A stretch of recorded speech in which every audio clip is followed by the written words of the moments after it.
Hey, I'm Lizzy McAvoy. When I'm not writing songs, performing live, or producing in the studio, I'm the girl in the apron.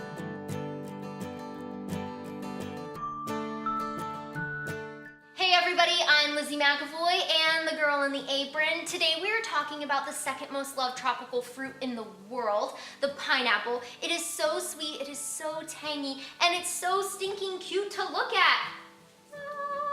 It is also so good for you. It's high in vitamin C and magnesium. So you're at the grocery store, what are you looking for in a fresh pineapple? Well, typically the ones in the store aren't quite ripe yet. They're gonna be a dark green color with maybe a little bit of yellow. That's okay. Throw it in your cart, bring it home, put it on your counter for a few days, and it's gonna turn a beautiful yellow and orange color. And you have got the perfectly sweet pineapple that you're looking for. So what are you gonna do with this pineapple now that you have it? Well, you can chop it up, put it in Ziploc baggies, and use it in smoothies. You could also grill it, which is absolutely one of my favorite things in the entire world.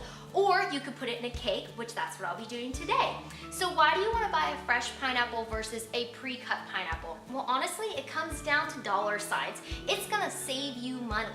So how do you cut a fresh pineapple? Well, the girl in the apron is here to show you how. It's quick, it's easy, and here's how you do it.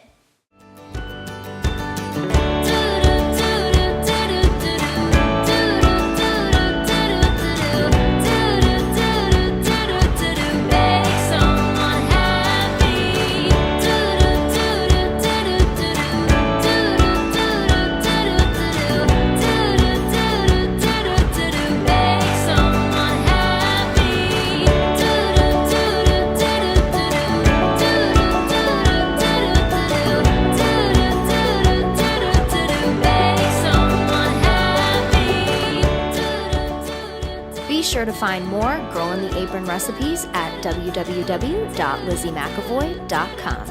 And let's get social.